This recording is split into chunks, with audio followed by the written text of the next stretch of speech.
Muy bien, pero antes de ir con esa noticia, vamos a ir con otra información acá en el Mucho Gusto que es muy relevante para usted, señora, para su bolsillo, para la economía del hogar, para las compras, para ver si se puede endeudar o no. Porque el Banco Central entre ayer y hoy ha dado una serie de noticias tremendamente relevantes para las familias, para el dueño de casa, para la dueña de casa, para las personas que están viendo la posibilidad de tomar un crédito hipotecario, un crédito de consumo, que están pagando tarjetas bancarias. Vamos ahora con la noticia, he hecho aquí una pizarra. Lo más importante es que para combatir la inflación, esta inflación que está muy alta, el Banco Central volvió a subir la tasa de interés. Pero a 4. A 4%, José Antonio. Brutal, a 4%. brutal, de 2.75.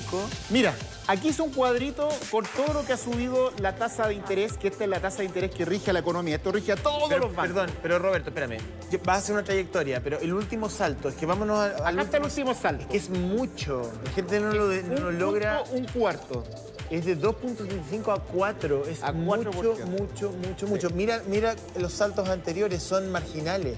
De hecho, si tú te fijas, pero hubo aquí uno fuerte, de 0.75 a 1.5. Sí. Si tú te fijas, esto es el año 2021. En un semestre, la tasa de interés que rige la economía subió de 0.5 a 4%. Todo esto para frenar la inflación, que recordemos está en un 6.7%.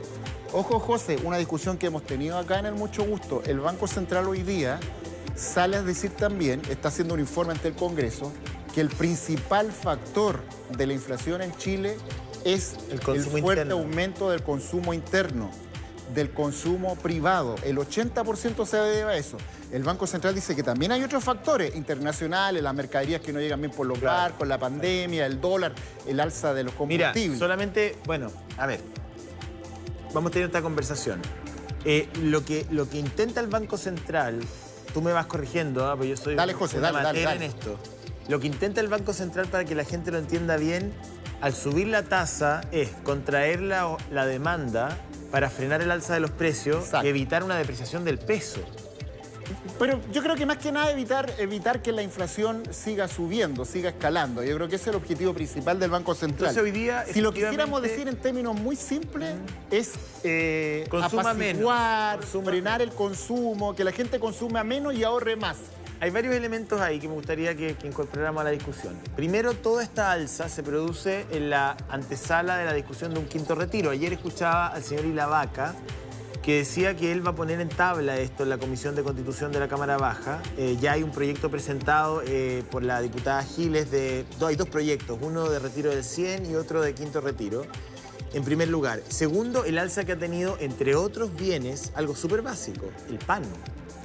El pan ha experimentado una alza súper sustantiva. El pan es una subida que no tiene que ver con el consumo de las personas, tiene que ver con el trigo, con el valor del cereal. Estamos nosotros como Chile produciendo muy poco trigo por la sequía. Tenemos que comprar trigo, lo compramos a Argentina, a Canadá. Y ese trigo está cada vez más caro porque todos los demás países también están teniendo problemas para venderlo, también tienen sequía. Entonces, otros países le compran trigo. Claro, el cambio climático, por ejemplo, ha afectado mucho las producciones, por ejemplo, del trigo.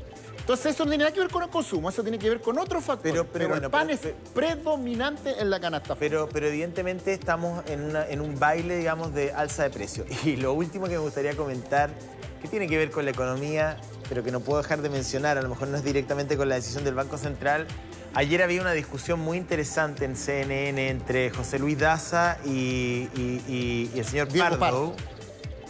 Cada uno representa las candidaturas en relación, bueno, los temas económicos, ¿no? Claro, eran como los representantes económicos. Claro, porque el próximo gobierno se va a tener que hacer cargo de este escenario, de un peso devaluado, probablemente, de una economía recalentada, de precios que van al alza, de un Banco Central que está poniendo alertas respecto al nivel de liquidez y de las tasas de endeudamiento y de consumo que hay en las familias chilenas. Y bueno, José Luis Daza le hacía una pregunta, le decía, ¿cómo ustedes pretenden, ante este escenario, con todos los elementos que están en esa pizarra y con una economía tan golpeada como la nuestra hoy día, pretenden echar a andar una máquina de alza tributaria progresiva hasta 5 puntos del PIB, cuando la misma Bachelet, que ayer la veíamos de vuelta en Chile, prometió digamos, con su reforma tributaria, 3 puntos y no llegó al 1,5 en régimen. ¿Qué es lo que yo le planteé a Gabriel Boric cuando estuvo acá? Que bueno, anduvo y la molestando. respuesta de Diego Pardo, que yo creo que va a tener que revisar su respuesta, porque no es el mejor ejemplo los países que él puso como ejemplo. Grecia. O sea, Argentina no es un ejemplo económico para nadie, con todo el cariño. Ayer el diario El Clarín publicaba que se terminaba con la fijación de precios porque no la fijación sirvió de nada. No sirvió para nada. Y pone después como ejemplo a Turquía, que está en un proceso de demolición de la moneda local terrible. Y Grecia, que es como el ícono de la crisis económica y del default europeo. Entonces, tú dices, chuta, ¿qué referentes estamos buscando, digamos, para tomar decisiones? Porque uno pensaba que los pública? referentes económicos del Frente Amplio, de la candidatura de Gabriel Boric, podrían ser Uruguay. Noruega, o en Europa, Noruega, Finlandia, Dinamarca, países nórdicos que tienen estado de bienestar y que uno pareciera. Pero si me plantea, claro, efectivamente Grecia, Turquía y Argentina, ahí la situación puede ser más complicada. Quiero aterrizar este 4%, que esta es la noticia. Ayer el Banco Central dejó la tasa de interés en 4%. ¿Qué significa esto para usted, señora, señor, en términos súper simples, con pera y manzana? Significa que el costo de los créditos va a subir, la plata vale más, los préstamos van a ser más caros. ¿Por qué hace el Banco Central eso?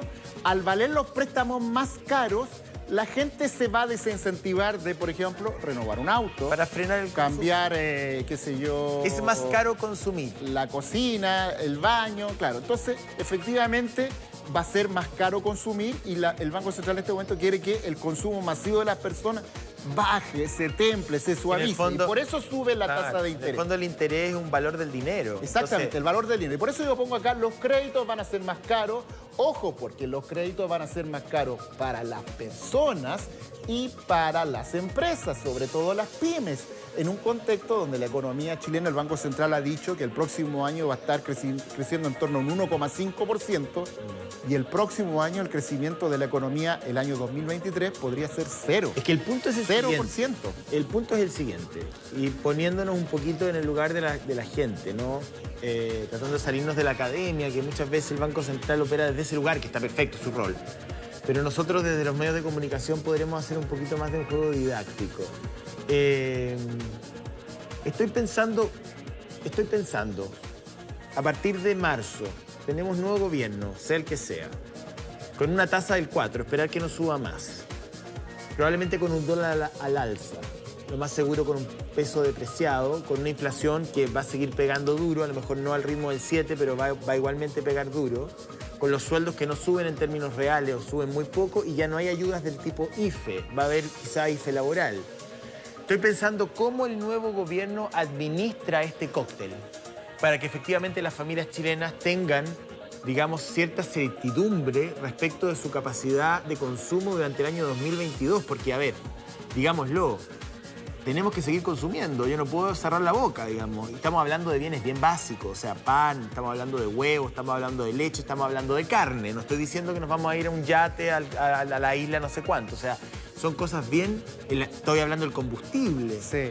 Entonces, desde esa perspectiva, ¿cómo un nuevo gobierno va a hacer frente al escenario económico con todas estas variables? Yo creo, José Antonio, que ahí la respuesta va a ir... Hay una buena noticia dentro del plano de los retiros del 10%.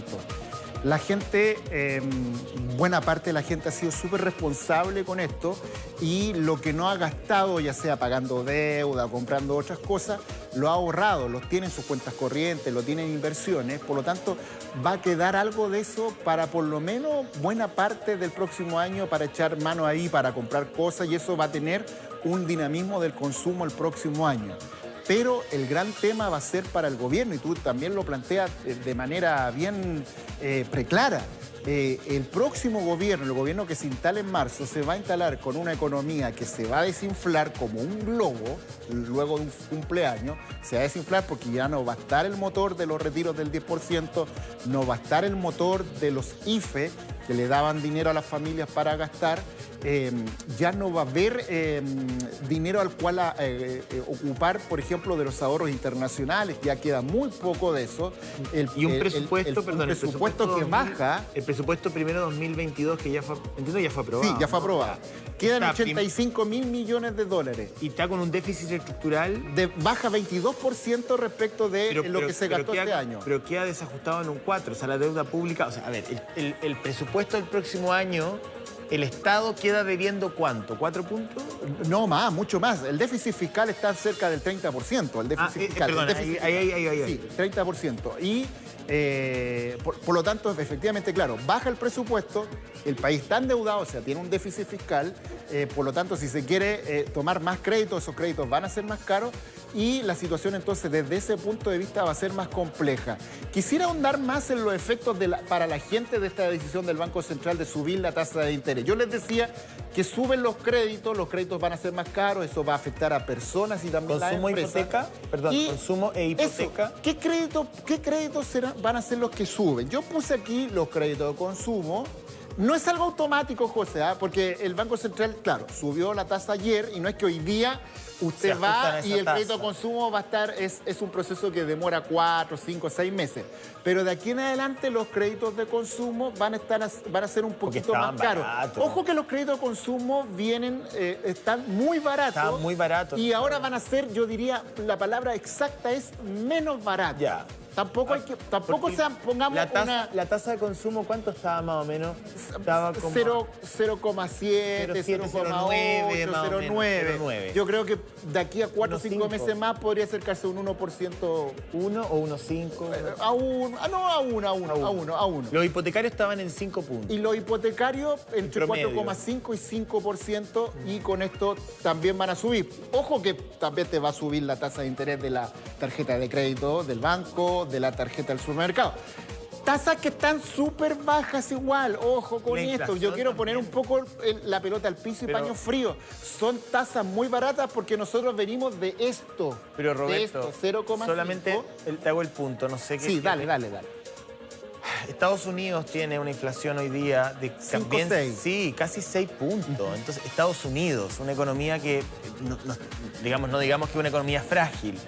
España, el otro día estaba leyendo datos del Ministerio de Economía español, que también entrega cifras parecidas. A ver, la pandemia, para que la gente entienda en la casa, sacando el tema de los retiros, que tiene un rol, tiene un juego, hay un factor ahí de liquidez importante, pero si el mundo, su matriz productiva, con sus bemoles, pero la matriz productiva del mundo estuvo detenida durante año y medio. Así es. O sea, evidentemente, el otro día hablaba con una persona que importa.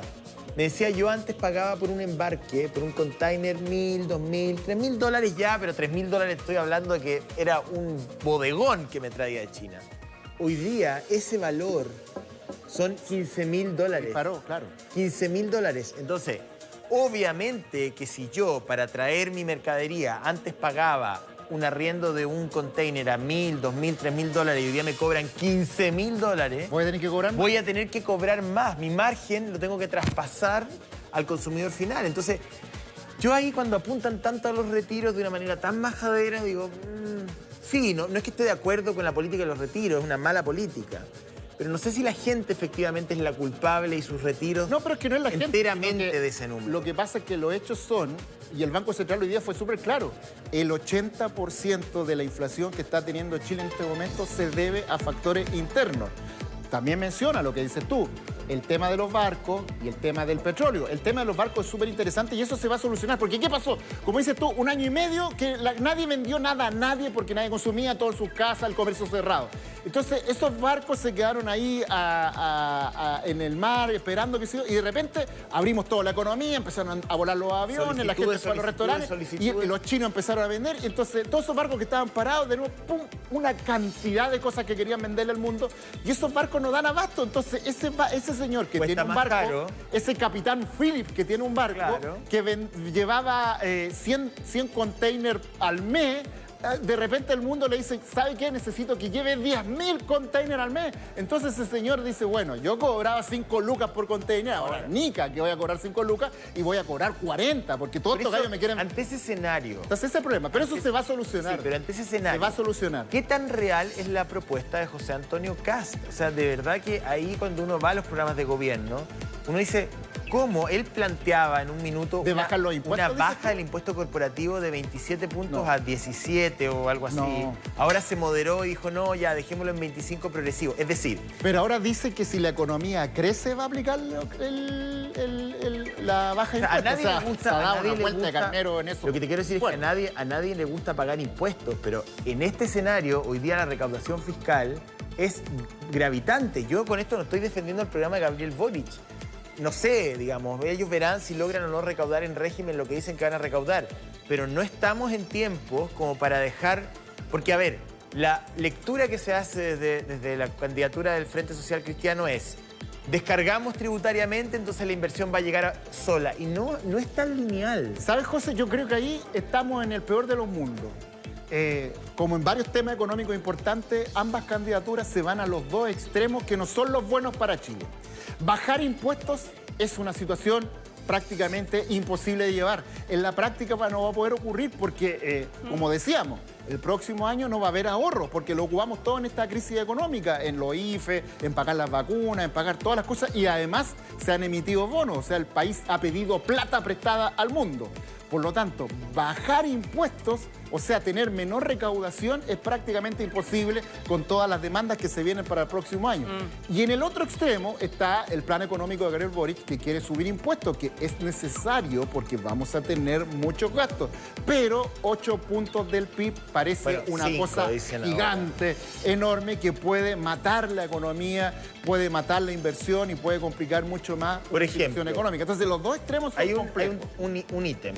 Te lo pongo al tiro porque es un tema que va a tocar todo esto y que toca toda la cadena logística, distribución de alimentos, en fin.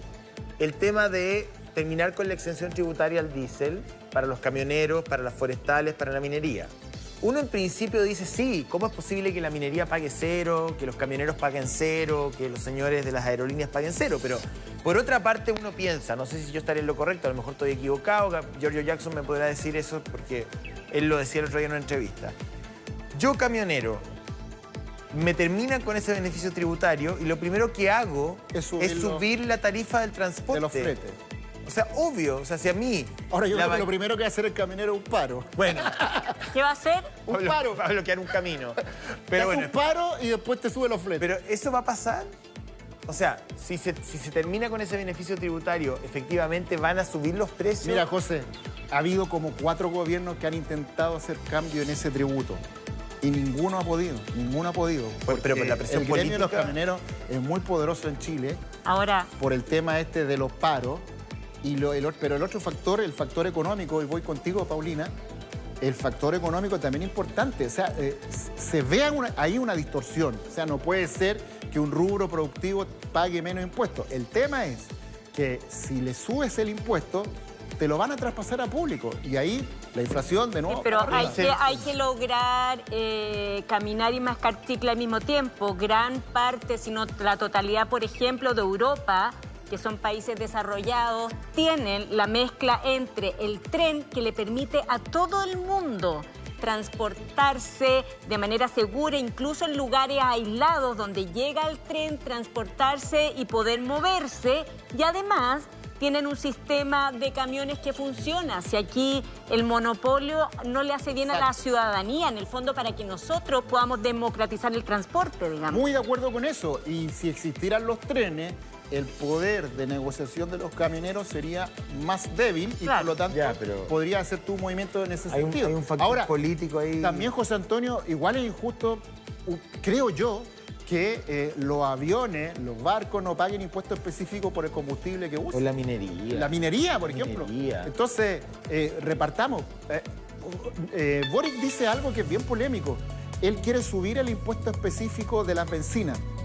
Yo soy un defensor del impuesto específico porque creo que en este mundo, con el sobrecalentamiento económico, el sobrecalentamiento de del planeta, la cosa medioambiental, todo eso requiere tomar medidas para desincentivar que la gente use automóvil. Obviamente tú tienes que tener una alternativa. Hay dos miradas. ¿Quieres que me baje del auto? Hay dos miradas, porque yo le diría a Gabriel Boric, bueno, ok, uno puede castigar al automovilista por la externalidad negativa que genera medioambientalmente la utilización de un auto combustible. Y todo lo demás. Pero también decir, bueno, ¿por qué no incentivar el traslado y el viaje hacia la electromovilidad? Hoy día tener un auto híbrido o un auto eléctrico es un lujo, o sea, valen 25 millones, 30 millones de pesos y no tiene ningún beneficio Ahora, tributario. Hay varios elementos, volviendo a los buenos ejemplos en el extranjero, o sea, uno, me parece bien desincentivar el uso del auto. Ahora, hay gente que usa el auto para trabajar. Es que a eso lo y ahí sí que hay que favorecer. ¿Cuánta gente hoy día está haciendo Uber? ¿Cuánta gente hoy día tiene pymes, transporte escolar? Es un elemento que hay que considerar y no hay que obviarlo. Dos, necesitamos un transporte urbano que nos permita llegar al trabajo en buenas condiciones y eso se tiene que garantizar. Así sí podemos empezar a hablar de que el auto privado, solo para uso privado, pueda tener cierta restricción. Y eso es lo que quería ir, porque lo que yo te planteaba es que Gabriel Boric lo que quiere hacer en ese tema es subir el impuesto específico a las bencinas de 6 UTM por metro cúbico a 7 UTM por metro cúbico. Actualmente, de la luca que ya estamos pagando de benzina prácticamente en todo Chile, el fin de semana estuve en la quinta región, todas las bencineras de la quinta región tenían los 3 octanajes a 1.000, 1.040, 1.050 y 1.100 pesos. Y en parte en todo Chile, ya prácticamente en Santiago también. Entonces, si sube de 6 a 7 UTM, la benzina subiría más y ahí afectaría a esas personas. Pero claro, efectivamente la contraparte indica de que las comunas más acomodadas son las que tienen más vehículos. Pero aquí hay un tema que está en la base de todo lo que estamos discutiendo, ¿eh? Bueno, primero, la inflación es un impuesto a los súper pobres. No hay nadie mejor que tú que lo dijo así y me apropio y pago el derecho de usar esa frase. Porque efectivamente la inflación es un impuesto a los súper pobres. Así es. Cuando se habla del impuesto a los súper ricos, bueno, también hay que hablar del impuesto a los súper pobres, porque la inflación nos afecta a todos por igual, da lo mismo el ingreso que usted tenga, tiene que pagar exactamente lo mismo. La estructura chilena en términos de tributo es tremendamente regresiva. La principal fuente de ingresos del fisco es el IVA. Todos lo pagamos por igual, da lo mismo cuánto ganemos. Claro. Pero hay un tercer elemento que yo creo que es la matriz de todos nuestros problemas en materia económica. Y es que la estructura de costos no ha crecido al mismo ritmo que la estructura de sueldos. Los sueldos reales en Chile no han variado al mismo ritmo que el costo de la vida. Hoy día puedo ganar, hay mucha gente, la mayoría de la gente que no supera los 500, 600 mil pesos así, siendo muy generoso, cuando otros efectivamente concentran ingresos de muchos